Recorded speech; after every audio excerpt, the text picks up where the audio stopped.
pretty sure I could put Star Trek, or I guess Star Lab Systems into it. Oh, shit. Hello, everyone. This is the real Nerf Red Hood. Finally back in a newer-ish setup here in Retro's compound. Whatever I want to call it. Doing a quick review of the first 2 episodes of The Penguin. Before I get to that Walking Phoenix Joker that we have to unfortunately talk about probably next week. So, with the news out of the way that we said earlier this week with the Dynamic Duo stuff, and not really much on All In for as far as DC goes with the new initiative and Absolute Batman. Yeah, I've heard the jokes that Bruce is becoming an absolute unit and the Cape is being a little, I don't know, something Spawn-ish to get a Tom McCarthy figure out pretty quick, so we'll see come 2025 if anything else. So, that being also said, what do I think of the first 2 episodes? Does this tie in well to 2 years ago's Matt Reeves' Batman movie series? In a word, yeah, surprisingly, don't get me wrong, this is a little all over the place when it comes to TV stuff goes, but as far as a direct follow-up to that movie a few years ago, go to us, the whole Bat family doing a roundtable discussion for the movie when it was out at the time. We came away thinking this was the best adaptation Bruce has ever had in a while.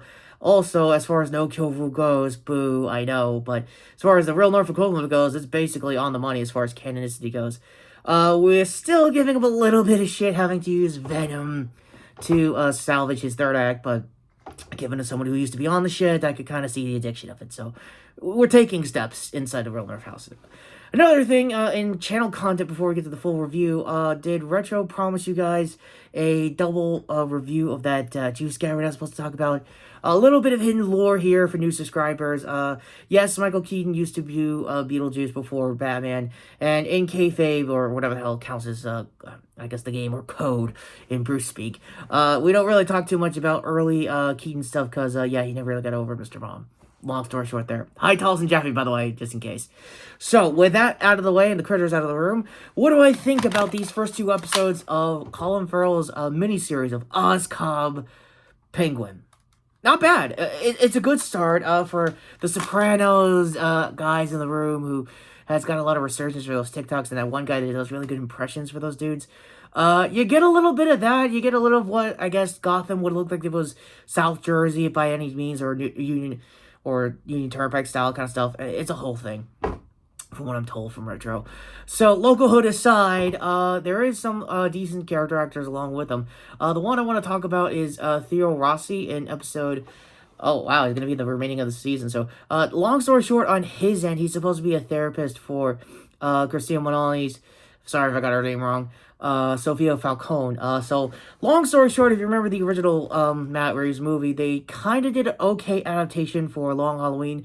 It's kind of the barometer everybody usually does when it comes to talking about the mob here in Gotham. So, kind of on the nose, more or less there. As for Colin Farrell coming back into this character for Ozcob's Penguin, you can definitely see, the opportunity making he's trying to do, making moves, making more clubs, not just, the club within the club that everybody has seen in the original movie, and obviously Iceberg Lounge for his namesake as far as owning that stuff goes. And right away, you can also tell he's trying to screw over as many people from the Falcone crime family that's left that he can to get enough capital to do more, I guess, Kingpin, or in this case, Penguin kind of stuff, without the city limits of Gotham. And also, speaking of, since this is directly after the original movie, that means there's still city relief funds going all over the place. You can still see a lot of the undergrounds of, the city's metro just getting pumped out with water, given what Riddler did in the third act of that movie. A lot of disaster relief still coming in, and a lot of mob using those disaster relief FEMA trucks as a good way to swap drugs and stuff like that. I think Drops was the new hotness at the time of that movie, so don't know if that's still kind of a thing. That's kind of what Colin's whole, I guess closest thing to a plot device for his end of this miniseries is get the new shit in before the old stuff gets, old, as far as new drugs go. As for people around him that he's trying to, mentor as, his new minions and stuff like that, Bruce's logic, I'll just call them new employees, long story short, his end. Victor Aguilar, played by Rezi Perez, if I got his name right. For those who don't remember, he was actually in a Marvel series for Hulu, before Disney bought that side of the streaming service. I believe The Runaways. I think it was one of the main kids in that, from what I'm seeing from Retro's notes. Yeah, pretty much. As for Sophia herself, Christina is doing a great job with this version of the character. Again, the Falcons don't really get too much airtime outside of the comics. Even in the comics, they're all but a memory at this point as far as mob dealings go. The only thing we have to do is just go in there for, like, messages alone, disguises for, like, new intel, stuff like that to start a run, essentially, in the comics. Again, I could be off on that kind of tactics. Let me know in the comments if the maneuver kind of changed a little, at least on my solo runs.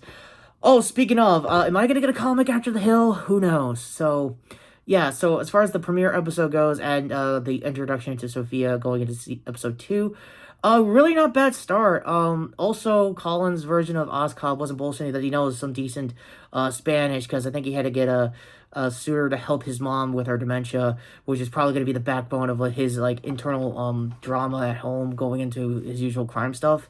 As for Victor, he's also got a bit of a stutter, I guess, because of that. I guess this version of Oz kind of sees him as, like, a mirror of himself, kind of, in, like, a mentor-y kind of way, which is what some, of us do on the Bat Family side of things. Didn't think that'd be the same end for the crime stuff, but, here we are, I guess. So, final thoughts on these first 2 episodes. It's really good.